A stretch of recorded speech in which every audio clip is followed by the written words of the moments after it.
தூரம் பியுடன் ஒரு குவிவில்லையினால் உண்டாக்கப்படும் மெய்பிம்பங்களின் ஏகபரிமாண பெரிதாக்கம் எம்மின் மாறிலி மிகச்சிறந்த விதத்தில் வாய்குறிப்பது. இப்போ இதில் ஒரு லென்ஸ் ஒன்று வச்சுருக்கேனா, சரியா? அதுவும் குவிவில்லை அக்செப்ட் பண்ணி கொடுங்க. இதுலேருந்து இது குவியத்துரம், இதுலேருந்து இதோட குவியத்துரம் இருக்கும். இதில் 2 மடங்கான 2f இருக்கும். அதே மாதிரி இதில் 2 மடங்கான 2f இருக்கும், சரியா? இதில் நம்மளுக்கு தெரிஞ்சிருக்க வேண்டிய விஷயம் என்னென்னு கேட்டிங்கன்னா, இந்த எஃப்குள்ளே பொருளை வச்சேன்டா அந்த பொருள் எனக்கு ஒரு நிமிர்ந்த திரையில் விழுத்த முடியாத உருப்பெருத்த. அப்போ ஒரு குவிவில் இருக்குது, இது எஃப் குவியத்துரம், இது 2f. இந்த எஃப்க்கும் இந்த குவிவிலைக்கும் எஃப்க்கும் இடையில் ஒரு பொருளை வச்சோம்டா நிமிர்ந்த உருப்பெருத்த ஒரு மாயபிம்பத்தை உருவாக்கும். மாயபிம்பம்ன்றது திரையில் விழுத்த இயலாது. இதே நான் எஃப்க்கு அங்கால பொருளை வச்சேன்டா, இப்போ இதில் பொருளை வைக்கிறேன்டா, இந்த பொருள்ற பிம்பம் என்ன செய்யணும்டா இங்கால எங்கேயோ விழப்போகுது.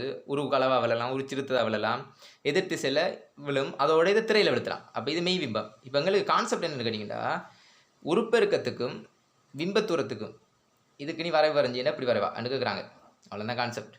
அதுக்கு முதலாவது நம்மளுக்கு குவியத்தூரத்தை பற்றி தெரியும். அதே மாதிரி பிம்பம் இப்படி உருவாகணும்னு பார்த்தாச்சு. அதே மாதிரி எஃப்க்கு அங்கால நம்ம ஒரு பொருளை வச்சோம்டா, இது ஆப்ஜெக்ட் பொருளை வச்சோம்டா எங்களுக்கு ஒரு பிம்பம் தலைகளாக விளங்கும். அதுவும் இதை ஸ்க்ரீனில் விழுத்தலாம், சரியா?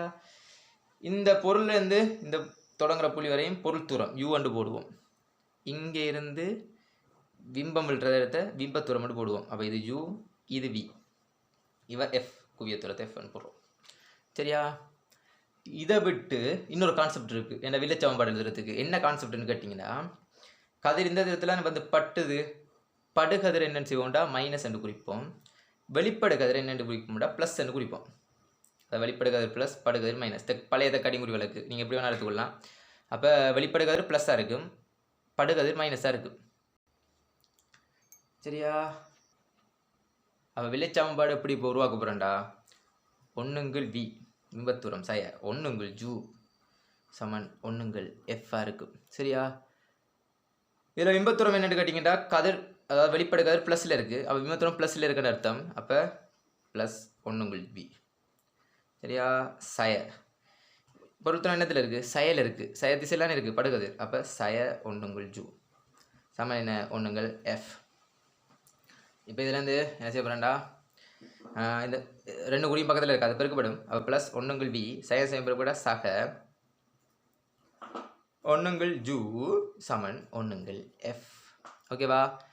அடுத்து என்ன தெரியணும் உங்களுக்கு, உருப்பெருக்கத்தை பற்றி தெரியணும். உருப்பெருக்கம்ன்றது வேறு ஒன்றும் இல்லை, எம் சமன் உருப்பெருக்கம் சமன் பிம்பத்தூரத்துங்கள் பொருள் தூரம். பிம்பத்தூரத்துங்கள் பொருள் தூரம், பொருள் அளவாக பிம்பத்திர சார்பை சொல்கிறது தான் உருப்பெருக்கம். 2 3 அப்படின்னு சொல்லுவாங்க. அப்போ உருப்பெருக்கம் எம் சமன் வியங்கள் ஜூ. அப்போ எனக்கு வியங்களை ஜூ தான் வரணும்.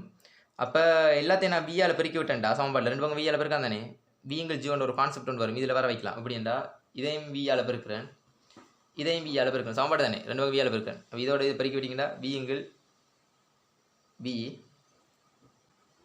சக இவரை பிரிக்கணும்டா வியங்கள் யூ சமன் இவர் என்ன வியங்கள் எஃப், சரியா? அப்போ வியங்கள் வியன்னு போடலாம், ஒன்று போடலாம், விதம் ஒன்று தானே, ப்ளஸ் வியங்கள் ஜூ அப்படி போடலாம், உருப்பெருக்கம்னு சொல்லலாம். சமன் வியங்கள் என்ன எஃப்ஆ இருக்குது, சரியா? ஓகே. இப்போ எம்முக்கு பிக்கு தான் தொடர்பு எடுக்கணும். ப்ளஸ் ஒன்று அங்கே வந்தால் மைனஸ் ஒன்று ஆகிடும். அப்போ எம் சமன் வியங்கள் எஃப் மைனஸ் ஒன்று வரும். அப்போ நேர்கோட்ட சமன்பாடு என்ன, y சமன் mx ப்ளஸ் சி நேர்கோடாக வந்துமெண்டா. அப்போ வைக்கு பதிலாக நான் எம்மை போடுறேன் வைஹெச்சில் சமன் படித்திறனுக்கு என்ன எடுக்க போனால் ஒன்றுங்கள் எஃப் என்ற ஒருத்தர் எடுக்கிறேன், ஒன்றுங்கள் எஃப் தர வி, எக்ஸ் ஹெச்சுக்கு எதிராக வி எடுக்கிறேன், படித்திறன் ஒன்றுங்கள் எஃப் எடுக்கிறேன். நான் பெருக்கி விட்டிங்கன்னா விங்கள் எஃப் தான் எந்த இருக்குது, சய வெட்டு துண்டுக்கு சய ஒன்று எடுக்கிறேன், விளங்குதா? அப்போ எங்களுக்கு எம் சமன் ஒன்றுங்கள் எஃப் டாட் வி மைனஸ் ஒன்று, அதாவது வைஹெச்சு இது படித்திறன்,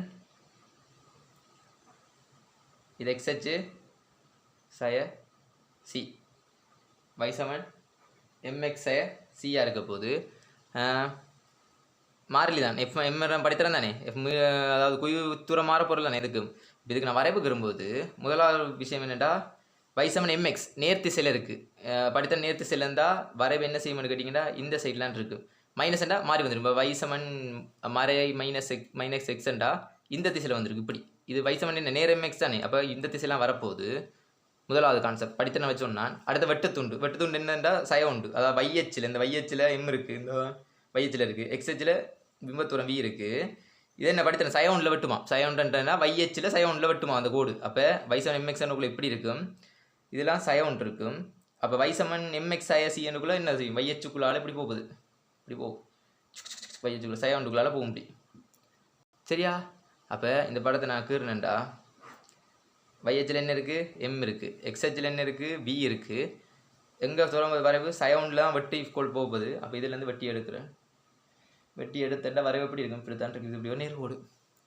இதில் எங்களுக்கு படம் 2வது படத்தை வடிவாக பார்த்தீங்கன்னா இங்கேருந்து தொடங்குற மாதிரி காட்டியிருப்பாங்க குழப்பறதுக்காக. ஆனால் என்ன சய ஒன்றில் சரியாக போதா, வைசமன் எம்எக்ஸ் சியில் எடுத்திருக்கேன் வரைவு, அதான் வரைவிட கல்வி. டிரெக்டாக வைசமன் எம்எக்ஸ் சி தான் சொல்லலாம். உண்மையாகவே எங்களுக்கு ஃபார்மேட் மாற்ற தெரிஞ்சால் சரி. அதாவது படித்திறன் சார்பாக இவ்வளவு சார்பாகவும் அந்த சமன்பாடை கொண்டு வர தெரிஞ்சால் மட்டும் போதும். இப்படி ஒரு கேள்வி இருக்குமா இது?